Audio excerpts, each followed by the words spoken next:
윗바사나는 앉아있을 때는 호흡과 함께 자신의 몸과 마음에서 일어나는 일을 전체적으로, 또 일할 때는 일하는 손, 걸을 때는 걸으면서 발바닥이 닿는 감각과 손은 어떻게 왔다 갔다 하고 눈은 무엇을 보고 있고 어느 소리를 듣고 있는지 자신의 몸과 마음에 다 관심을 두는 것입니다. 그래서 일상에도 수행을 연결하기가 아주 매우 좋습니다. 예. 그런데 이렇게 이제 자리를 잡고 자선하고 앉아 있을 때는 오직 호흡. 아니에요. 호흡을 보면서도 마음이 저절로 어딘가가 아프면 저절로 가죠. 또 어느 소리가 들리면 자연스럽게 들리죠. 네. 그런 걸 알죠. 네. 이게 알아차림입니다. 호흡이 들리는구나. 아, 뭐 무슨 소리가 들리는구나. 이렇게. 네, 네. 그러면 호흡법은 뭐 따로 있나요? 뭐 복식 호흡을 하라던가. 그런 거 전혀 없습니다. 아주 단순하게 한번 이렇게 해보실래요? 자, 여기 웃입술 그 위에다가 살짝 얹어보세요.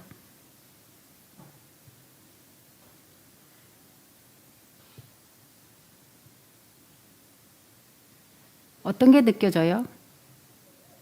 콧구멍을 봐보세요. 콧구멍 주위에. 네?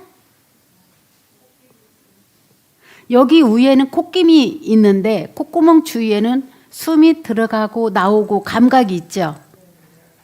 그러나 이것을 집중해서 보는 것을 아나빠나사티, 호흡 수행이라고 하고요. 붓다의 호흡 이렇게 표현하기도 하고요.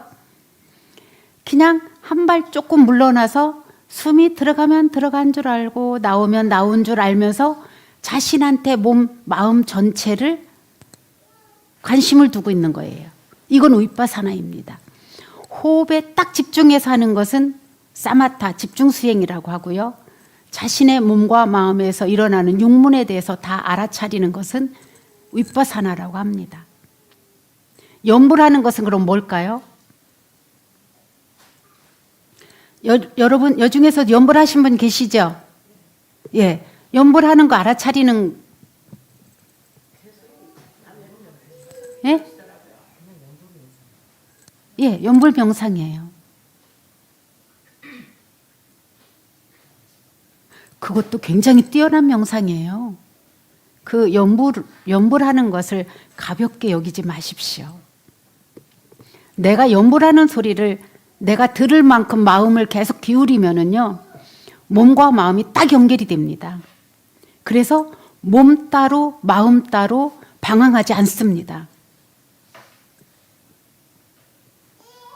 왜 몸과 마음을 연결해야 되냐면은 몸 따로 마음 따로면은 여러분들이 몸은 여기에 있는데 마음은 엉뚱한 데 가 있어서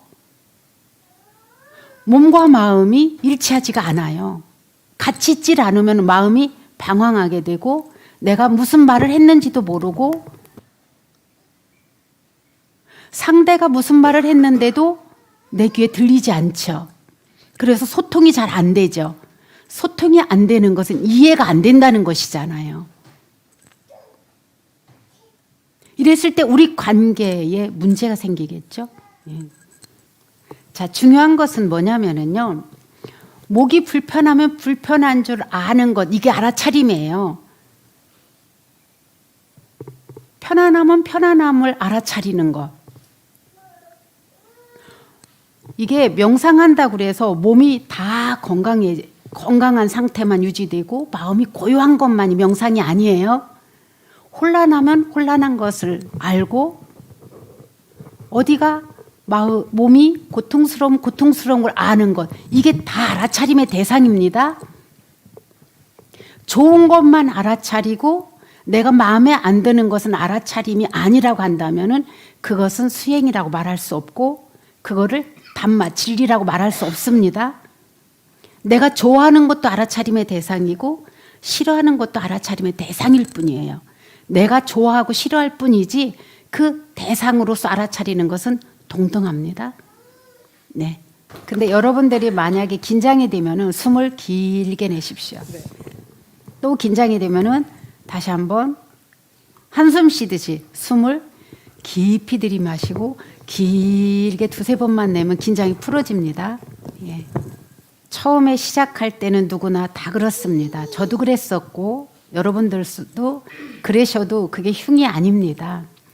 그리고 몸이 아플 때는 마음이 저절로 몸이 아픈 쪽으로 가요. 그래도 몸이 아픈 쪽에 마음을 딱 두지 말고 다시 돌아오고, 염불하시는 분은 염불로 돌아오고, 명상하시는 분은 호흡으로 돌아오시라는 거예요. 몸이 아픈 곳에 통증이 계속 거기가 마음이 가서 바라보게 되면은 내가 다 아픈 것 같이 여겨지거든요.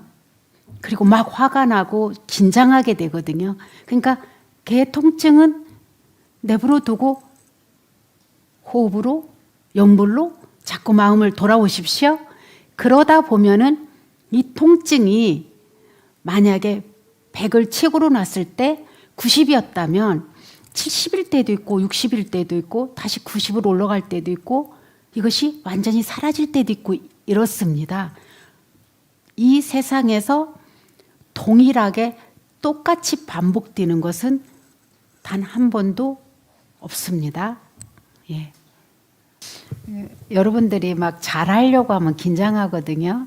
그때는 늘 잊지 말으셔야 될 게 자신의 몸과 마음의 긴장을 풀어주기 위해서 미소를 띄우고 또 그래도 긴장하는 것 같으면 숨을 길게 두세 번 내주세요. 이게 긴장을 푸는 방법입니다. 예. 우리가 그래서 여러분들의 몸과 마음 상태를 내가 왜 그러는지에 대해서 이해하려고 이해를 하게 되면은 나에 대해서 이해를 하게 되면 어떤 게 일어나냐면은 마음이 푸근해져요. 근데 나에 대해서 이해를 못하면 남들은 더 나에 대해서 이해를 할 수가 없죠. 그냥 저는 여러분께 그렇게 부탁드리고 싶어요. 내가 그 상대방 때문에 힘들다면은 당분간은 거기에 관심을 두지 않는 게 좋습니다. 그게 자신을 위해서도 상대방을 위해서도 좋은 게 뭐냐면 내가 그 사람을 만남으로 인해서 내가 불편하고 싫은 게 그 사람한테도 표현하게 되어 있거든요. 그런데 이 관계는 좋아하는 마음, 싫어하는 마음은 영원하지가 않아요. 어떤 계기가 되면 또 변해요. 아까 스님이 몸과 마음은 일치해야 된다. 떨어지면 안 된다. 그게 하나의 집중입니까? 아니에요. 아니에요? 집중은요. 네. 이렇게 알아차림은 집중은 내 그것만 보는 게 집중이죠. 그럼 알아차림은 뭐냐? 잠깐 이렇게 몸이 아파서 계속 그쪽으로 마음이 가도 잠깐 호흡으로 오고 또 가도 얼굴 표정으로 오고 또 가도 내 몸 상태, 마음 상태로 오고 이렇게 하는 거예요. 네. 왜 그러면 오래 집중하지 말라는 걸까요? 오래 집중하면 그 아픈 데만 신경을 쓰게 되니까. 오래 한 곳에만 집중하면은 다른 데서 일어나는 정보를 모르기 때문이에요. 그렇죠. 네. 여기까지 이해 가시죠? 네. 그래서 집중하는 것과 알아차림, 윗바사나의 차이를 충분히 이해 가셨을 거라고 저는 생각해요. 근데 왜 잠깐이냐? 마음이 계속 잠깐 이동하기 때문에 그것을 아는 거예요. 그랬을 때 우리가 어느 곳에 한 곳에 집착하지도 않고 밀쳐내지려고 하지도 않고 순간 계속 이어져 가서 깨어 있으면은 그게 우리가 어느 것에도 머물지 않아요. 그게 중도가 되는 거예요. 요 부분이 제가 조금 전에 말씀드린 요 부분이 윗바사나의 핵심이에요. 네, 알겠습니다. 네. 좀 이해 가셨죠? 네, 감사합니다. 네네. 제가 여러분들 마음 준비도 없이 이런 자리를 열게 된 부분에 대해서는 좀 미안하지만 저는 잘했다 생각하고 있습니다. 예.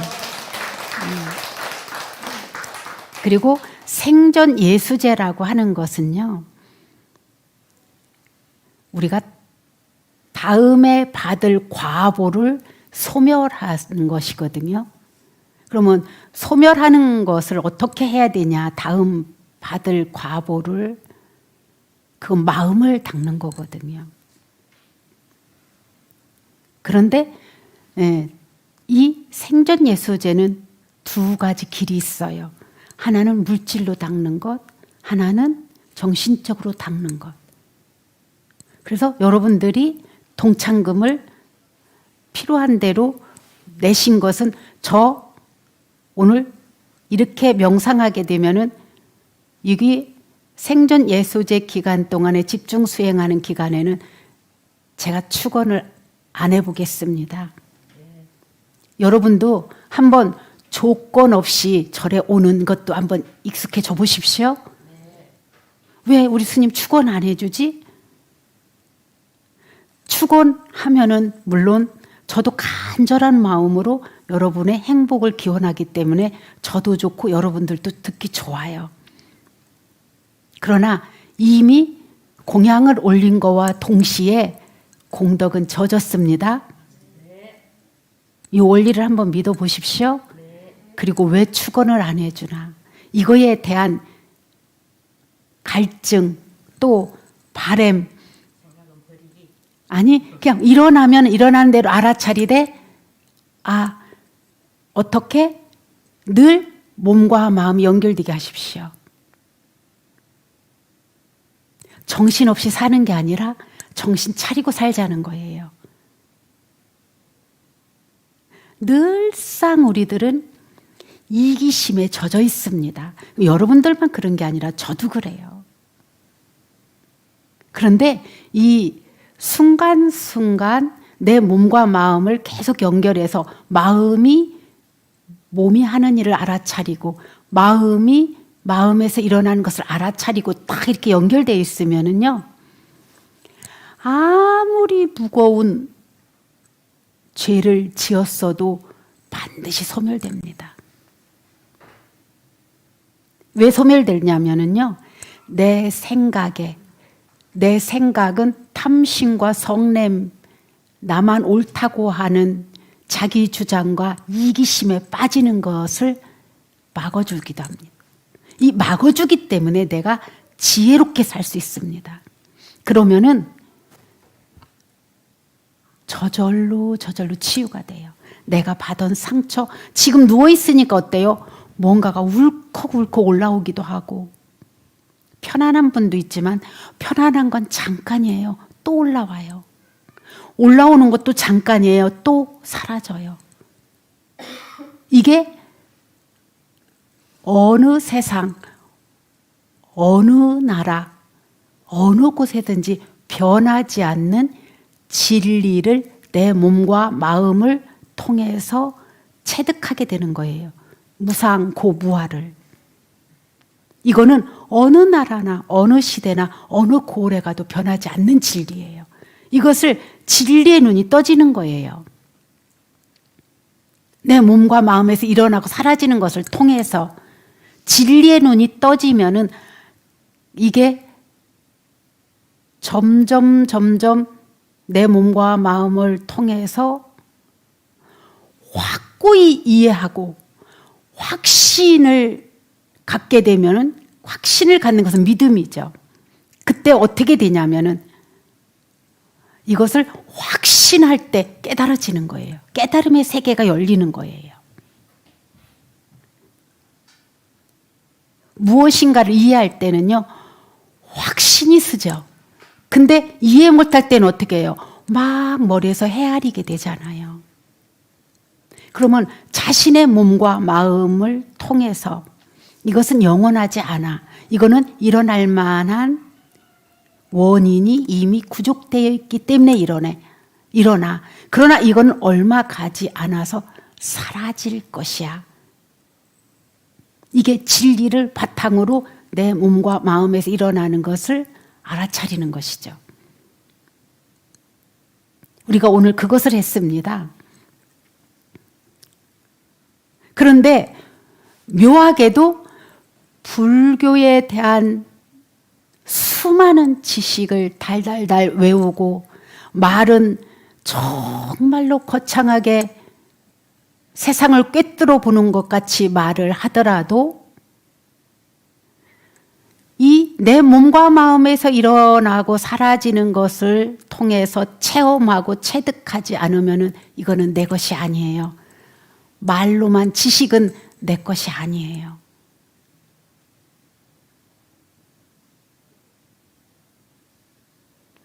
내가 실행할 때 내 것이 돼요.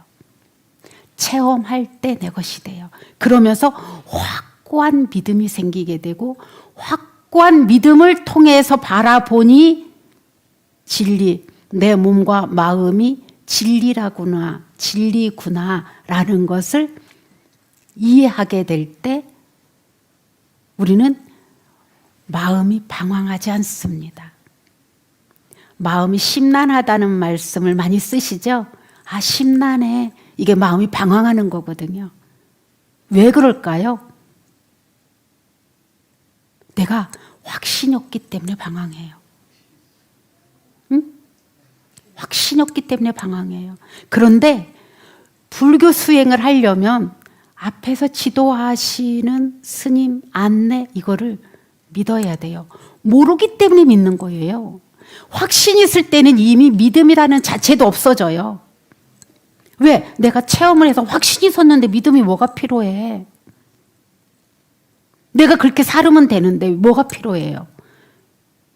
근데 여러분이 이 수행하려면 수행의 설명을 법문을 듣고 나도 해봐야지 하면 돼라는 믿음이 생기면서 그 세계에 접어들게 돼요. 그 세계에 접어드는데 그때는 그냥 우리 이거 지킵시다. 빨간불일 때는 가지 마. 파란불일 때 가. 이거를 믿을 때 우리 뭘 보고 믿어요? 국가와 국민의 약속이잖아요. 약속이죠. 그거 지켰을 때 누가 제일 이로와요? 자기를 보호하려고 지키는 거잖아요. 불법을 믿는 것도 똑같아요.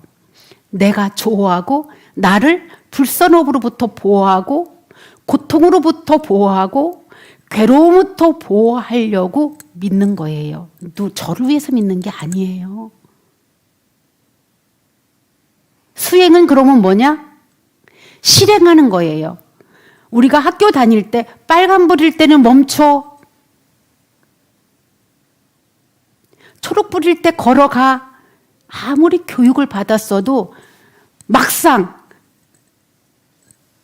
건널목에서 초록불인데도 가고 빨간불일 때 가고 지 마음대로 하면은 누가 보호해 줄까요? 아무도 보호해 주지 못합니다.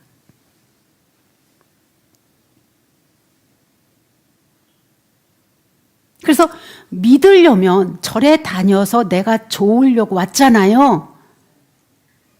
그러면은 부처님의 가르침, 법문을 믿으셔야죠. 믿는데 여러분 정말 믿습니까? 우리 행복선언은 다르다. 정말 다르다. 근데 안 믿는 사람도 많더라고요. 안 믿으면은 누구 손에? 자기 손에다. 자기 손에다. 그리고 시간을 허비한 거예요. 믿음 없이 여기에 왜 오고? 차라리 벚꽃놀이 가지. 그리고 가지구이에서 맛있는 반찬 해주고 봉사하지 차라리. 우리가 모르는 길을 갈 때는 안내자의 말을 믿으셔야 돼요. 그리고 이미 그 세계를 갔다 온 수많은 선구자들 말을 믿으셔야 돼요.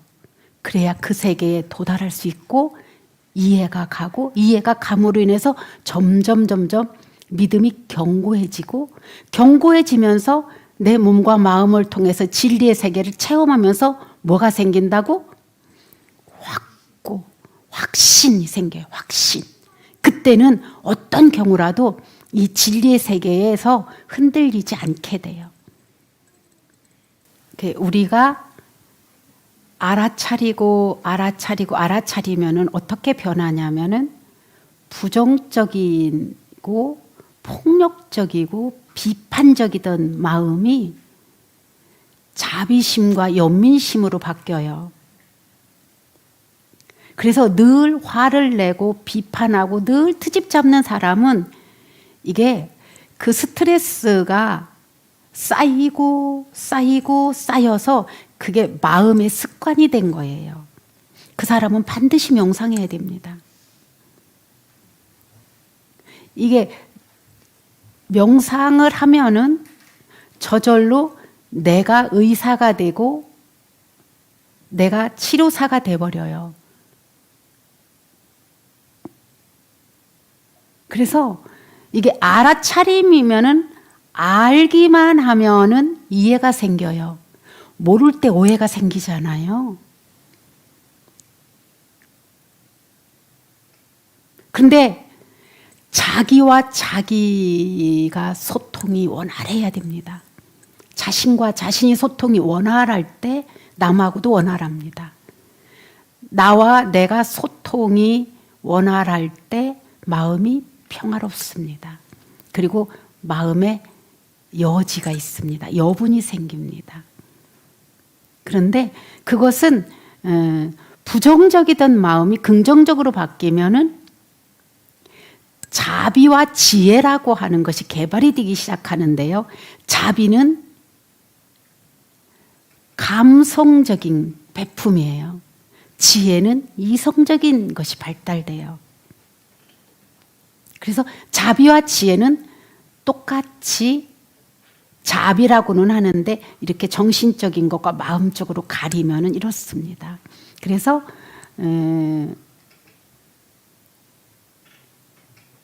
훌륭한 사람 보면은 나도 모르게 훌륭하다고 인정하고 안 된 사람 보면은 가엾고 그러는 것이 절대 나쁜 것이 아닙니다. 그리고 내가 스스로 그 사람의 아무런 이성에 관계없이 스킨십을 하더라도 그 사람도 알 겁니다. 저도 가끔씩 전에 오해받았잖아요. 막 거사님이 오셔도 아이고 거사님 얼마나 힘드셨어요? 그러면은 우리 보살님 어느 보살님한테 혼났어요. 자기 신랑 안 왔다고. 예. 근데 그분이 그 보살님 신랑을 저한테 줘도 제가 안 모시거든요. 막 그분이 올까봐 겁나죠. 제가 왜 그분을 모시고 살겠어요. 전혀 걱정하지 마세요.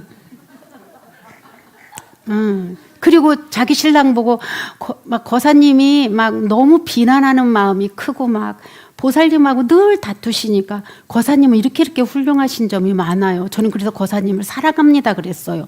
그래가지고 저 몇 달 고생했었어요. 사랑한다고 그랬다고.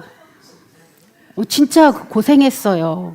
저는 그분을 진짜 훌륭한 점이 너무 많은데 집에서 계속 공격하니까 어때요? 잘하고 싶은 마음이 없어지잖아요. 근데 거사님, 저는 거사님 이러이러한 점이 훌륭하시고 정말로 저 진짜 사랑했거든요. 그 거사님을.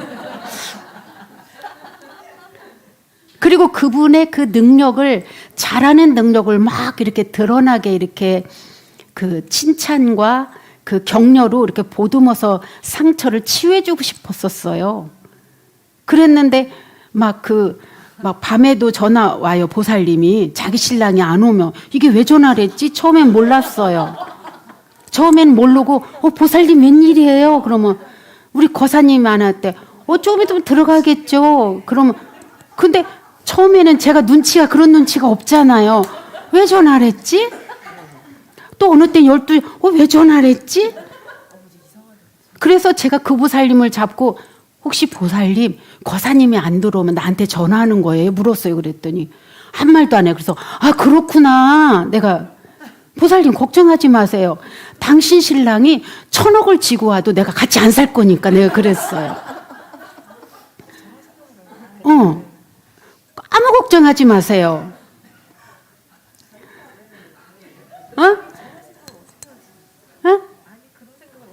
그래서 제가 보살님한테 사과했어요.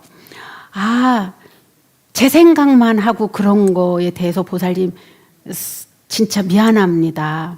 마음 푹 놓으세요. 그리고 그 거사님은 저 같은 사람 좋아할 일도 없습니다. 머리 박박 갖고 사는 비구니 스님 누가 좋아하겠어요. 아무 걱정하지 마세요. 그런 정도 있는데요. 괜찮습니다. 예. 스님 감사합니다. 네, 괜찮습니다.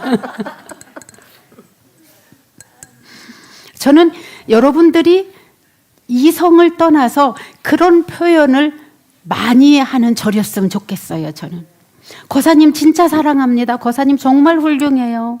뭐 보살님 정말로 예뻐요. 그런 말은 서로 도움이 되는 말이잖아요. 그죠? 그리고 내 마음에 긍정적인 것을 키우는 수행이잖아요. 근데 뭐가 어긋나요? 저 문수거사님 사랑합니다.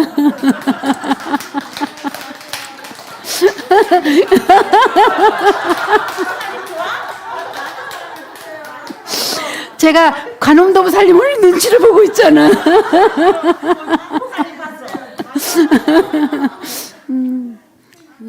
문수교사님 사랑해요.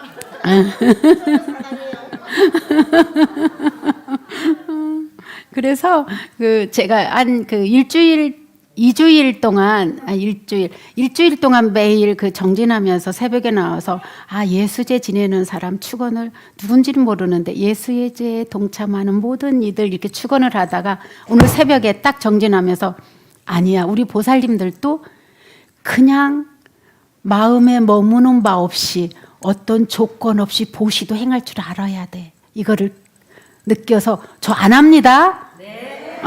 이렇게 그냥 하십시오. 네. 그리고 이거를요 4월 달 내내 하겠습니다. 4월이 5째 주까지 있어요. 그래서 일단은 4번 이렇게 진행하고 5번째는 방생으로 회양하겠습니다. 생전 예수제를. 그러는데 이게 반응이 좋으면은 우리 법회 방향을 달리 잡아보도록 하겠습니다. 네.